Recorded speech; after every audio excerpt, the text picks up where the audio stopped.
Well, hello. So, welcome to the Jesse Show. I think that I'm gonna do these more frequently, so I'm gonna probably stop putting numbers on the episodes. I think this would be episode 5. I'm just jumping on real quick because I want to talk about the fights that went down. Mostly just one. The Khabib and Justin Gaethje fight happened today. That was pretty dope. Khabib retired after the fight, after he triangle choked the shit out of Justin Gaethje, made him go to sleep. That was kind of dope. And then there's some scuttlebutt after.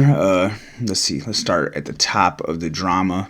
Oh no, hold on. I want to slow down and talk about the fight a little more. I thought it was gonna be more explosive than it was, but Gaethje just kind of got beat up, man. I'm not gonna lie. I thought it was gonna go a little further because he's been super dominant in all his fights, but as has Khabib, so it wasn't really a surprise. And Khabib's coming off the death of his father, so he probably felt like he had a lot to prove. And then he said that he retired, right after that, saying he ain't doing it no more. He promised his mom it's gonna be the last fight, etc., etc. And Khabib don't really seem like one of bullshit, Like I think like Connor's like, cheers, thanks for the cheddar, and then he's back fighting in a month. But I don't think this is that kind of case. So that's interesting. And then Robert Whitaker, people were tossing around him, and Israel Adesanya, I think I said his last name right. Izzy, as a lot of people call him. So that would be an interesting fight to come up. I mean, we all saw what happened last time, but a lot can happen on the run back. But more so, there's a lot of discussion about, there was on some of the MMA Instagram pages talking about, because Khabib said he wants to be known as the pound for pound best fighter. And so we got to take in, and then, a lot of people are making the comparison, who's better, him or Jon Jones? Who's the pound for pound best fighter? And for me, I would say Jon Jones, just because it's a longer period of time that he's been in the UFC, and ain't nobody took that belt from him fair and square. Or nobody took the belt from him, period. He took the belt from himself because he did a bunch of coke and pissed off for steroids. But I mean, he stopped fucking DC. Come on, man. You can't discount that. Not taking anything away from Khabib. He's a fucking monster. He's awesome, I mean, he's just a good champ, no pissing tests for your fucking boner pills or coke. He's not fucking getting DUIs. He's not doing a bunch of stupid shit, He's just a humble dude that beats some ass. So, if we're matching, like, legacy, like, Jon Jones' personality and character defects versus Khabib's, there's an argument there. But if we're just talking the sport itself, I'm going to have to go Jon Jones. But I'm also a Jon Jones fan, so there's that.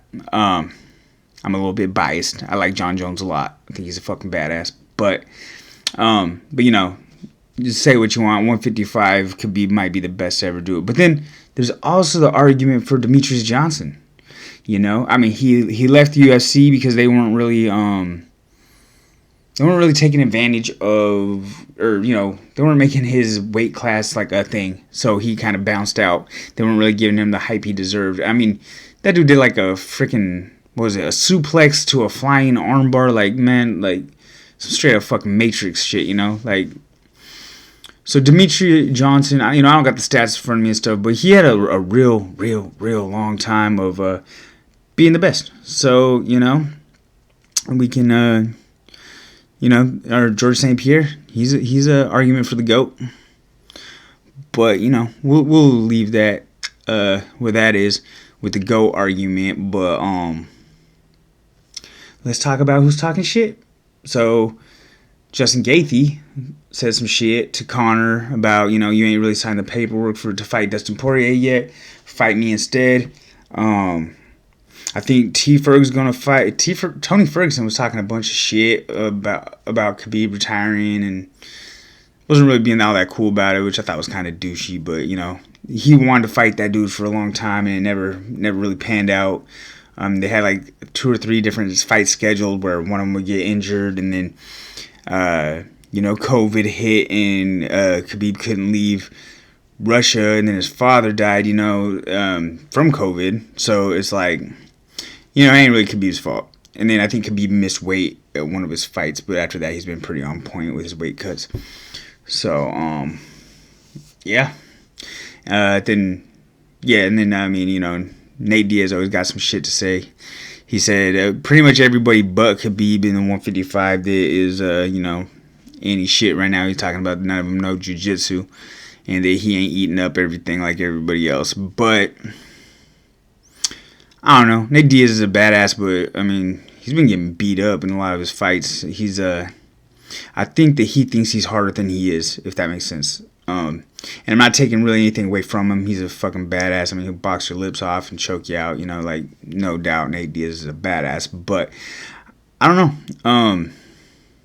The first Conor fight, he dominated him. But the second one, they ran a game plan and they won the fight on him. So, I mean, they could take it back for a third fight. I wouldn't be mad at that. But, so we got the top contenders at 155 that want to go in. I don't think Conor's going for a belt, a run for the belt. I think he's just trying to fight Dustin Poirier because he wanted to make it like a whole different thing outside the UFC, and then he's just trying to fight him and do that charitable cause kind of deal. And then I think he's trying to box him, like in a boxing match with Manny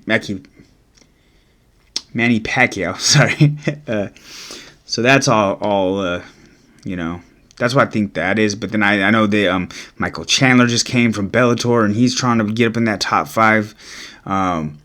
Justin Gaethje, he might still have the belt since Khabib retired. I don't know. Probably they'll probably do a fight to a unification fight. I would imagine. Who do we got? Michael Chandler's probably going to try and fight Justin Gaethje and get that belt coming in. I think that's the next one they're going to set up, unless it's going to be a run back at Gaethje and Tony Ferguson, or who else is killing 55 right now? I mean, Dustin Poirier, but I think he's got that fight with Conor. He's not trying to pass that up. That's a big money fight for him. I don't see a better fight for him, even for the belt. I don't think it would be better for his career than to run it back with Conor, because that's gonna be huge. Every time Conor fights, it's like, so it's a show. Conor sells pay-per-views no matter what, So, yeah. So anybody wants to talk about that stuff, hit me in the comments. I'm still doing my little challenges, my keto for Christmas. I've been taking on a little more calories than I want. I'm trying to shift gears into my own personal bullshit. So if you're just here for the MMA, you could probably turn it off right now. But you'd be a sucker because you're about to let some jewels run out the pocket. So I've been eating a little more calories than I want. I haven't put on any real weight or lost any weight. I'm kind of just floating at the same weight. So I'm planning. I was thinking about when I was cutting this summer, when I was running a lot, when I was getting really dialed in. I'm about the same weight I am. I'm about the same weight now as I was then. But I was thinking about the things that made my weight cut really effective. And I was training for a marathon, so you're not gonna, just with the calorie expenditure, you're not gonna get that unless you're just like doing a lot of fasts and stuff. And I was doing fasts and I was running and I was eating super strict keto, so I was kind of just going hard in the paint all summer. So I was thinking maybe I'll introduce some of that stuff on a lower level, because I'm not trying to, because running tears your body apart if you're doing it like big time. Like I spent most of the summer just after Saturday morning. After that, the rest of the day is like, you run 10 plus miles, you're going to be pretty sore for the rest of the day. For most people, that I don't know, I'm not a runner per se, so I was just kind of going off of my hard-headedness and a little bit of YouTube videos and couple books I read. So I want to start running again. I think I need to start doing that a couple times a week, but I'm not gonna kill myself like I was, because that was an experience. It's a really hard training regimen to be a runner, and I'm trying to kind of put on a little more muscle, but not put on a lot of body weight. So I'm kind of just trying to tighten up. I don't want to say toning, but I want to get kind of strong again. But right now, a lot of my joints are in disrepair. Like I have some shoulder pain. I got the back of my knee kind of fucking hurts. So I got a little bit of hip pain going. So I'm trying to do a lot of single joint movements to rebuild a lot of the ligaments that I've beat up a little bit. And so I've been doing that. I've been trying to get to stay steady with the Long Lost Brothers challenges. That's a challenge in itself. Let's see. What else did I want to talk about? Oh, some books that I've been reading. I'm reading this CBT book. So that's cognitive behavioral therapy. It's this kind of counseling that has a lot to do with like learning how to feel your feelings, like like take a deep breath. Like that's just kind of like, that's like a borderline idea of like cognitive behavior therapy. So I've been tossing around this book like that. And then I just started this book called Mountains Beyond Mountains. And I'm only a couple chapters in, but that's really cool. It's not what I thought it was about. I thought it was about like, it is about chasing or facing challenges after you think you faced all the challenges. So I was like, because that's like the basic meaning of that saying is like, once you overcome this big challenge, you'll understand that there's bigger challenges. So that's like the idea behind mountains. It's like a Japanese proverb. So this book is about this American doctor that spends a lot of his time in Hades, or did back in, I think it was in the 90s, when it was like really rough over there. It's probably still really rough. I don't know. I'm not really up on that. But, and he's bringing Western medicine there, trying to help them, not be dying of like things that are super treatable. Because that's what was happening over there, because the people were so poor, because the government had been overthrown by like some like gangster ass fools that weren't really, they're just taking all the money and leaving like the peasants to die. So, I mean, that's the understanding I have. But so I'm a couple chapters into that, and that was referred to me by a really smart dude that I hang out with sometimes, and Curtis. That's a good book, man. I'm digging it. So Mountains Over Mountains. I don't have the author's name, or Mountains Beyond Mountains, and then I'll check back in with you guys when I get on the end of it, and let you give a little book review if you want to get interested in that. We're going to record a new episode of Long Lost Brothers tomorrow, so you might check that out. That's coming up. We're delving in on that the book of The War of Art by Stephen Pressfield, and we're kind of doing like a little 3-parter. The whole episode ain't about that, but that's kind of like we do a book of the month.